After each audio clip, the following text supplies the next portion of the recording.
Okay, so it looks like it's 5 o'clock, so I'm going to go ahead and get started. But hello, everyone, and thank you for joining us for the NEOMED Script Your Future Patient Education webinar series.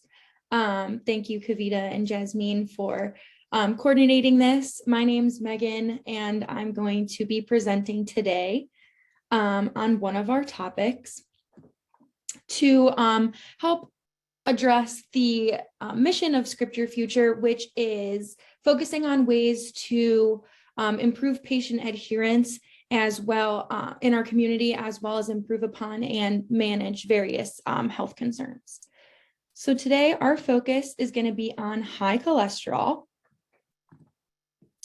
And what I want you guys to get out of the presentation today is being able to explain what causes high cholesterol, being able to know some of the signs and symptoms of high cholesterol, and to recognize what we use to treat patients with high cholesterol. So what is high cholesterol? Essentially, it is when you have too many lipids or fats in your blood. And you might also hear it be called hyperlipidemia, but those are the same thing: hypercholesterol, high cholesterol, hyperlipidemia, high lipids. This accumulation of too much fat in the blood can actually clog up your arteries and build up into a hardened form of the fats in the walls called plaques. And that's actually what you can see in the image that I have on screen. And I like to think of it as arteries are the highways that our blood uses to travel through the body, going from organ to organ. So if there's a blockage, such as a plaque in one of these highways, it can cause organ damage because there's no blood or oxygen getting to that site. And this buildup, also known as atherosclerosis, can put you at risk of heart disease, heart attack, stroke. So if there's all these bad things that come from cholesterol, why does our body make cholesterol? Well, you can see that you get it from our diet with the foods we eat, and also our body makes it in the liver. And it actually helps us digest food, and it's also the backbone of many things that our body makes, like hormones. So it's very important that we have those things. So there's different types of cholesterol that you may hear your doctor refer to. And I have those up here on the screen. We have HDL, which is high density lipoprotein, LDL, which is low density lipoprotein, and I'm sorry, that's supposed to say VLDL, which is very low density lipoprotein. So cholesterol is traveling through the body in these distinct little particles of fats and proteins called lipoproteins. And you may have heard LDL cholesterol be referred to as bad cholesterol and HDL referred to as good cholesterol. We have these blood tests, and the blood tests that you take at the doctor's are called lipid panels, and they'll give you numbers of how much is actually in your blood. And we want to hit certain goals with those numbers. So good numbers for a total cholesterol would be less than 200. And our bad cholesterol, we want to have at less than 100. The good cholesterol, we obviously want more of if it's good. And we want at least 60. Normally, we want women's number to be higher than men's number because of the effects that like estrogen has in the body. And then triglycerides, which is also another type of fat, is something that is associated with cholesterol and lipid panels. And we want that to be less than 150. So what are some causes of high cholesterol? Eating foods that are high in saturated fat or cholesterol is a really big cause of high cholesterol, and which is why your diet is so important and such a big topic of discussion when we're talking about our health. Foods that are high in saturated fat or cholesterols usually include foods such as butters, oils, meats, and dairies. We also can have high cholesterol if we're overweight or if we have obesity. There's also a risk for high cholesterol from smoking cigarettes or drinking a lot of alcohol, not staying physically active or living a physically active lifestyle. Also, some causes of high cholesterol is having an inherited problem with the way the body manages cholesterol. So these could be such as different conditions that we get from our parents, obviously, which is why if there's a family history of high cholesterol, it could be related to lifestyle, but it also could have that genetic component. And then all other causes include certain medical conditions or medications that can raise cholesterol levels.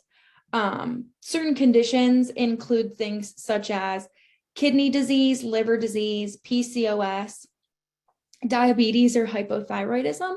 And then medications can include things like beta blockers, hormonal birth controls, steroids, and even diuretics. So what are signs and symptoms? Usually there's no symptoms associated with high cholesterol. And so why do we care if there's no symptoms? That would be because it can cause heart attack and stroke. And I put this in such big letters because this is really the key of what we're talking about today. Because if the condition does not present with any symptoms, patients may be unaware that they even have a problem, or they might be reluctant to start a medication or stick with a plan to try to reduce their cholesterol if it's not impacting their day-to-day life. But plaques, those things that we talked about at the beginning that make it more likely for your blood to form clots, those clots can block the arteries, causing a heart attack, or the clots can break off, travel to the brain, and cause a stroke. So heart disease is the leading cause of death in America, and stroke is the 5th leading cause of death in America. And these are really big hitters for the population that we deal with in our community. And so it's really important that we adhere to taking our medication, even when it doesn't seem like it's helping because you didn't think there was anything that you needed it for in the first place. It's there to keep you from having a heart attack or a stroke. So if we're going to talk about some treatment options, it's really important to know the goal of what we're trying to do. So we're trying to lower the risk of heart disease and of having heart attack and stroke by improving our cholesterol numbers, which we talked about earlier.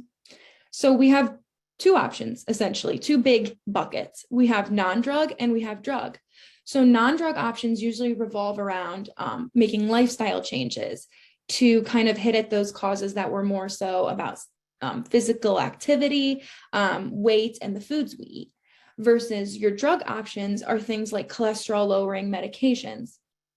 And for some people, changing our lifestyle may be all you need to do to improve your numbers. But for other people, that's not enough, and they do need to go into drug options. But even people whose genetic profile puts them at risk, increased risk for heart disease, can actually reduce their risk by over half, over 50%, just through changing their lifestyle. So we don't want to discount the things that non-drug options can do for us before we move on to drug options.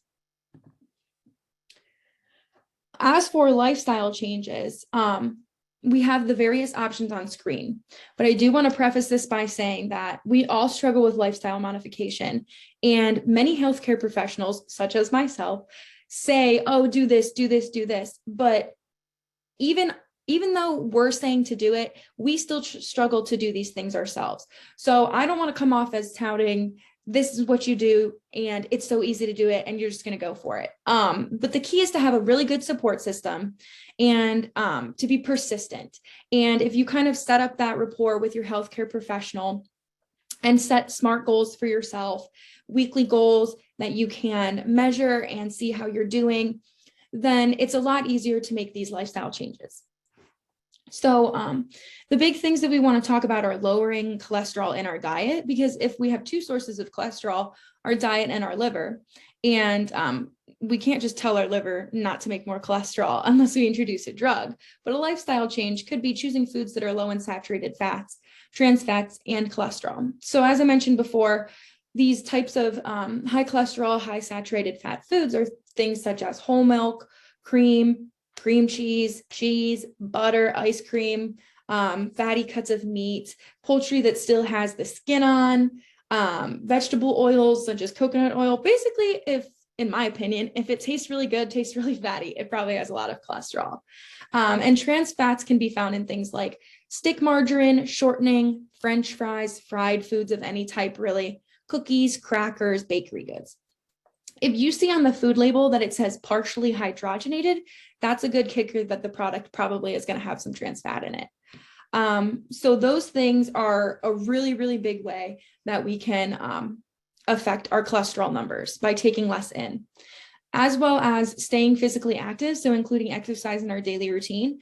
And it doesn't have to be anything crazy. A really common goal that we like to recommend is just to walk briskly for 30 minutes a day. So it's really easy if you have a dog, or if you have someone in your life that you could set up weekly walks with, daily walks with.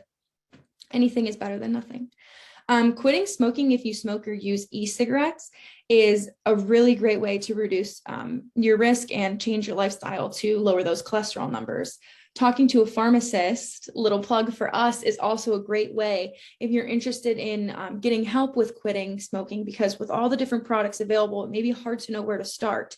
And you can talk with a pharmacist and actually set up a program to get that lifestyle change implemented. Limiting alcohol to no more than 2 drinks a day for men and 1 drink a day for women is also something that we could do, as well as losing weight if you're overweight, or maintaining a healthy weight if you're currently at one. Losing even 5 to 10% of your weight, your body weight, can help lower your cholesterol numbers. So for cholesterol lowering medications, we talked about lifestyle, if we're still not where we need to be and we decide to use a drug, the first choice medication that we use to lower cholesterol is what we call statins. And I'm sure you've heard of them because they are a very, very, very popular medication. And that's for good reason. They are very good at reducing the LDL, or the bad cholesterol. So each patient is going to receive a unique goal number for their LDL, and your prescriber is going to give you the dose of the medication and the type of the statin that they believe will be best for you based on your profile and based on your goal LDL number. And they're going to monitor it frequently to see how it works. And we'll discuss the specifics of that in just a slide or two. But first, I wanted to talk about the different statin options. So as you can see here, I have 7 different statin options. These are what we currently have available in the US, and they're all available as tablets or capsules that you're going to be taking once daily. And some of the statins are best to take in the evening before bed, and those are the ones on the right hand of the screen with the little moon next to them. So lovastatin, simvastatin, pravastatin, and fluvastatin. The smaller box to the side that has the other name in it, those are the brand name that's associated with the generic name. So these are best to take before bed because they work best overnight, because overnight is when the liver's production of cholesterol peaks. It's when it's at its highest. So that's when they'll have the greatest effect. The other medications on the left-hand side of the screen, atorvastatin, rosuvastatin, and pitavastatin, can be taken during the day, which is the sun, or at night, which is the moon. They can be taken any day because the way that the actual medication, the pill, is formulated, it lasts longer in the body. So the levels are high enough overnight to hit that same effect. Certain statins are also better to take with food because their absorption is increased with a meal, and that's lovastatin and fluvastatin. The other medications are not affected, their absorption is not affected with food or without food. Now, this is where I want to talk about the treatment timeline, which is kind of what we talked about on the other slide, that based on your conditions and risk factors, your doctor will prescribe you either a low, moderate, or high intensity statin. And different treatment groups, different types of people will have different LDL goal levels. So that's why it's really important that after we start taking the medication for however long, we go back and check our blood levels, check our cholesterol levels again to see where we're at, see what our response to the medication is. And so that initial follow-up after you start taking the medication, you'll go see your doctor in about 4 to 12 weeks. So 1 to 3 months after you start taking it, you're going to get your blood taken again. You're going to see how well you're responding to the medication. Once you get to a space where you're at a routine follow-up level, meaning it's working for you, your numbers are where your doctor wants them to be, you are going to stretch out that follow-up to 3 to 12 months. And I want to stress here that the goal is 12 months. We're looking to get your medication working for you so that we only have to see you once a year. And this is going to be accomplished by being adherent to the medication. So if you're only taking it every now and then because you don't remember, you don't have a good routine set up, you're not going to be able to get to that point where we don't have to see you as often. If you're taking it every single day, when you're supposed to, you're being adherent, the medication's working for you, we're only going to see you once a year. And if we can't get to that point on a statin, another medication may be necessary to reduce the risk and reduce those LDL levels even further for some patients. But that's why it's important to follow up with the doctor, and why adherence to the medication is key, why it's so important to talk about that in high cholesterol. And high cholesterol is a condition that you'll need to manage for the rest of your life. That's why we want to be adherent. We want to get the check-ins to only be every year, because you don't want to be going to the doctor all the time. At least I know I don't. So other drugs I just wanted to pop in here. We're not going to spend a ton of time talking about each one of them, but if you have heard them, this is usually what's added on after a statin. You'll have something called Zetia or ezetimibe, as well as PCSK9 inhibitors, which those are usually the injection medications. The bile acid sequestrants as well are usually really common medications that you may see be added on after a statin. So to summarize everything we talked about today, high cholesterol, sometimes referred to as hyperlipidemia, is a condition that's characterized by too much fat in the blood. And it usually does not present with any symptoms, which can make someone unaware that the problem exists, or it can make them reluctant to even start or stick to the medication that their doctor suggests. But if they're unable to be adherent to the medication, high cholesterol puts one at risk for heart attacks and strokes. Statins, which we talked about, are the most common and cost-effective medications available to treat high cholesterol.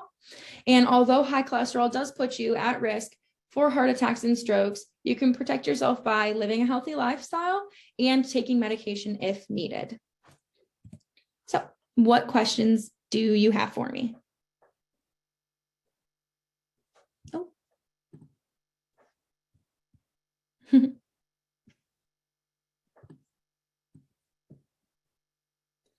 All right. I just see some thank yous in the chat. So you guys are very welcome. I do want to say that I'd like to thank Script Your Future faculty, advisors, especially Dr. Amin for looking over the presentation, our other presenters that were able to present in the webinar series this week, the Office of Marketing and Communications for letting everybody know. And then also, if you're interested in any of our upcoming webinars, if you thought this was something that you would like to do, I'm going to go ahead and drop a link in the chat to go to the Script Your Future NEOMED website.